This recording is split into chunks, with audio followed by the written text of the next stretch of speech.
how to deal with difficult behavior in children when you visit a professional person, or talk to friends and family about difficulties you have with your children. You will be given a lot of advice. Sometimes this advice is upsetting because it makes you feel bad, or people contradict each other. It can be very confusing. It becomes even more confusing when you ask people why your child or children act in the way they do.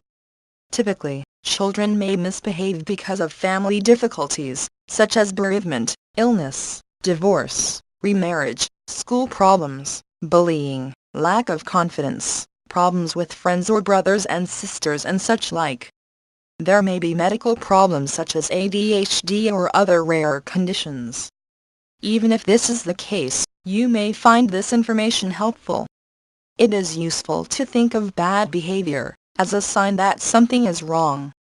If you think about it, most people want to be liked and helped, not to remain angry, hurt and isolated. Whatever the reasons for bad behavior, try to talk to your child about their emotional distress and feelings. It is often more useful to guess how a child is feeling rather than to ask them. For instance, you could say, "I guess you are angry, hurt, upset, etc. about something, and that is why you are acting this way." This can help the child to open up more, believing you understand and connect with their feelings. You will often find that if you ask a child how they are feeling, that they become confused or simply refuse to tell you. Enlisting the help of your partner, relative, friend or teacher can make it easier for your child to talk. Sometimes, a professional counselor with experience of talking to children can help too. Don't expect talking to sort it all out. Sometimes it does, but you will be lucky if this works on its own. Sometimes children refuse to talk as a way of expressing how they feel, and refuse to talk to you however reasonable you may be towards them. Children who are very naughty, defiant or aggressive often feel out of control. When out of control children talk about how they feel, they often express how frightening it is to be this way. They want to get better control of their feelings, or for someone else to help control them. Children who are out of control often feel unsafe, sad, upset and helpless. They can feel isolated and lonely. This may be hard to believe when you are facing a cheeky and defiant child. Getting control of difficult behavior in children can be difficult, time-consuming and tiring. You have to think of the long-term and a happier future together. This is not always easy, so try to get some support. Support means having someone around to help you. For some parents, this will be their partner. For others, grandparents or close family friends can offer support and encouragement. If you have young children, there are health visitors to support you, and other professionals, if your children are older. Getting support for yourself involves being open with people close to you about what you are trying to change in your relationship with your child. It means asking for help and learning to accept your need for help as a necessity, not a failing. Think about getting a break from the children from time to time, and having some time on your own, as a couple or as a single parent. This involves asking people to look after the children occasionally. This can be family members or a trusted friend. If you have a partner, or other adults close to your family, such as grandparents, you need to work together to deal with the children. By together, I mean that you make a clear plan about how to tackle the child or children, and that you adopt a consistent way of dealing with them. Together means supporting each other in front of the children. By not disagreeing with each other in front of them. Working to find ways that work for you both when dealing with the children. Trying not to fall out over the children. It means not criticizing each other and thinking you know best, or that one of you is a better parent or better disciplinarian, that someone is too soft or too hard. There is nothing worse than being put down when you are working hard to change things for the better. Discussing your differences away from the children. Find solutions to the differences between you, such as how to discipline the children. At times, you may have to compromise with your partner. This means you have to trust your partner, and to admit when you get it wrong. If you cannot do the above, it will be very difficult to get the children to change. If you, as parents or family, cannot organize yourselves, it will be difficult for the children to change. Children expect their parents to take the lead.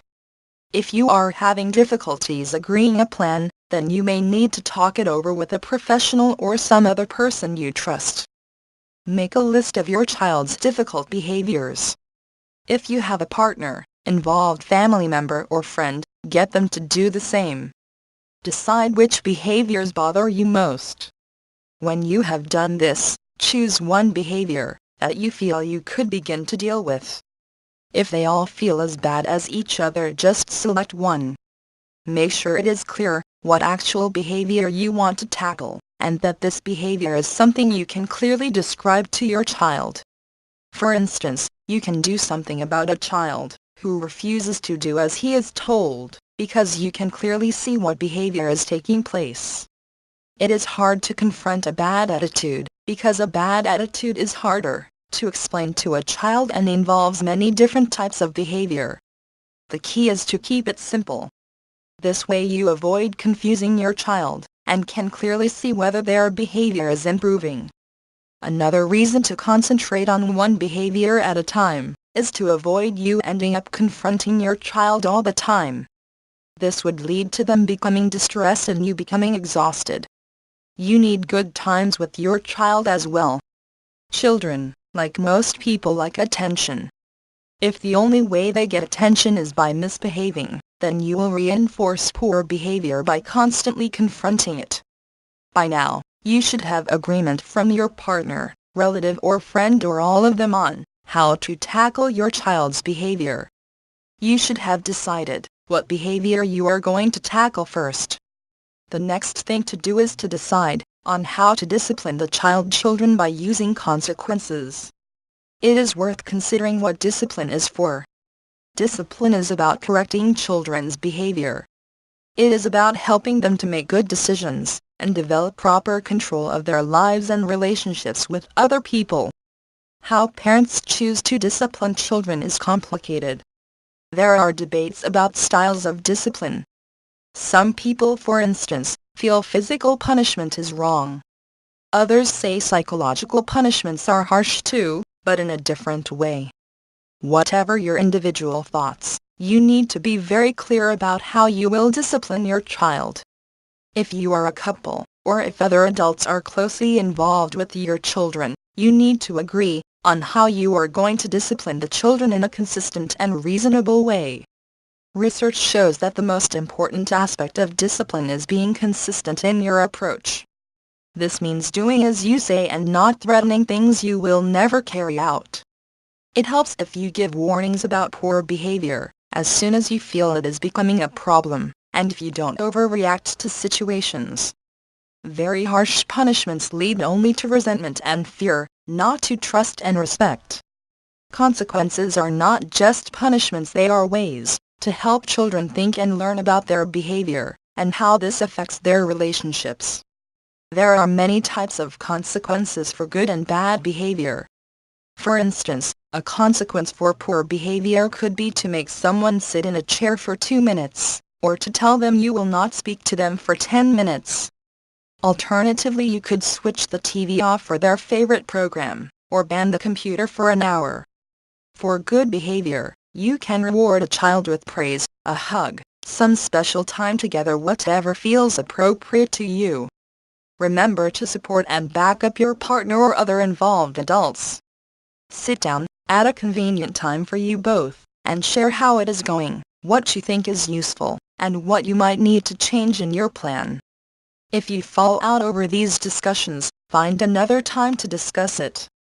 Try not to disagree in front of the children. Get your child's attention first. You can do this by getting them to look at you, by getting them to repeat what you have said, or by placing your hands on their shoulders and getting their attention. Be very clear about what behavior you want to change. You can predict how you fear it may end up and how this could make you both feel. For instance, I can see that you are getting worked up. I am worried that if you do not calm down, we will end up feeling angry with each other. Give only one warning before applying a consequence. When you give a consequence, stick to it. Try not to get involved in arguments or justifying your decisions to a child. You do not have to justify yourself to your child. Explain how their behavior is affecting your relationship with them, how it makes you feel in relation to them, whether it makes you feel close or far away from them. For example, a parent might say to a child who is defiant, "Listen to me, David. When you refuse to do as I ask, it makes me feel angry. That makes me feel I do not want to be close to you. I would prefer it if you were more helpful and pleasant. If you do not stop being so defiant, I will give a consequence." For good behavior you might say something like, "When you do as I ask, it makes me feel good. It makes me feel like we are close." This could be followed by a hug, or just a touch. Try to avoid bribes and rewards such as sweets or money. What is important is your relationship with your child.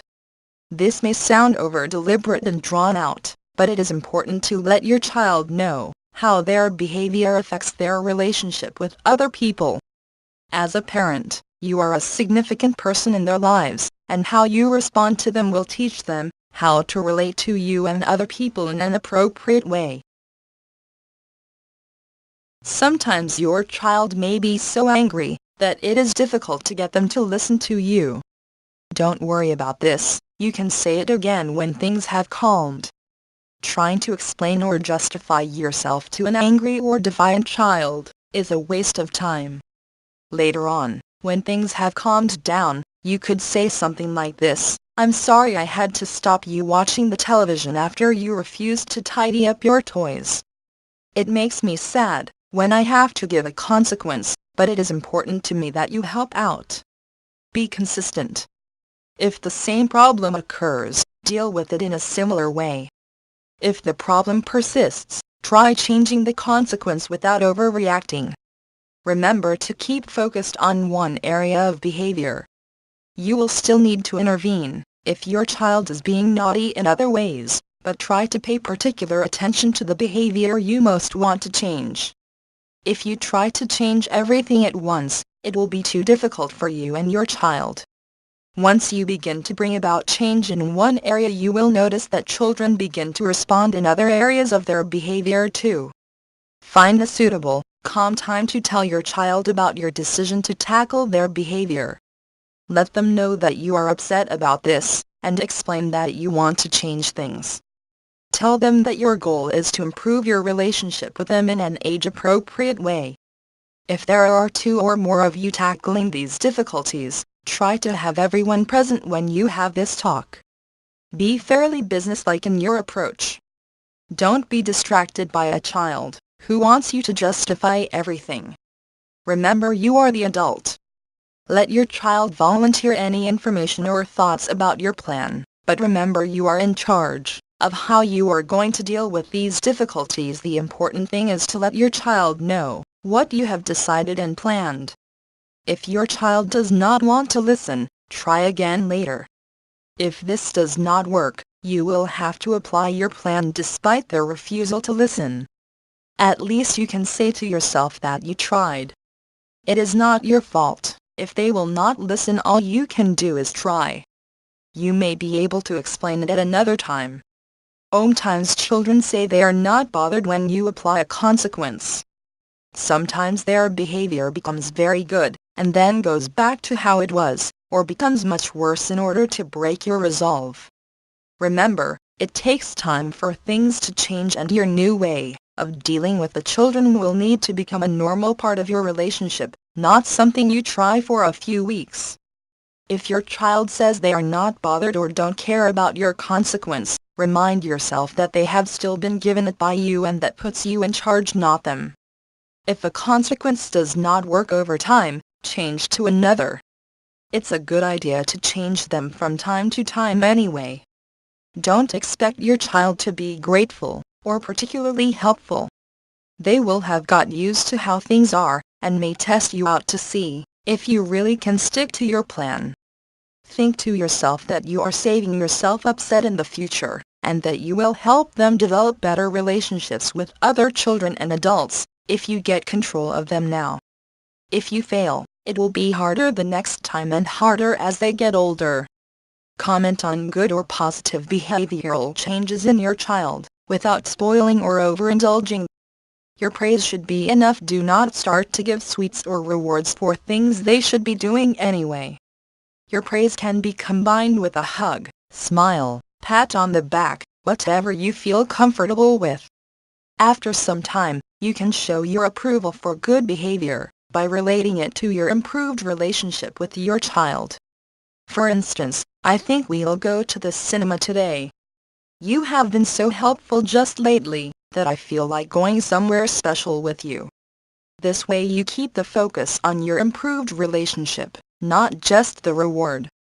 If trying to do this seems too hard for you, seek some professional help. You can find out where to get help from your GP. If you have a health visitor, ask them or seek advice from social service departments. Ask at your library if there are any support groups for parents in your area. Take things one day at a time. Try to start every new day with hope. Try to end the day on good terms with your child, as the night can otherwise seem very long, especially for a child, and it sets you up for a bad start the next day. Take it half a day at a time, or an hour, whatever you feel strong enough to cope with if a day feels too long. Bear in mind that this method is harder at first and should become easier over time.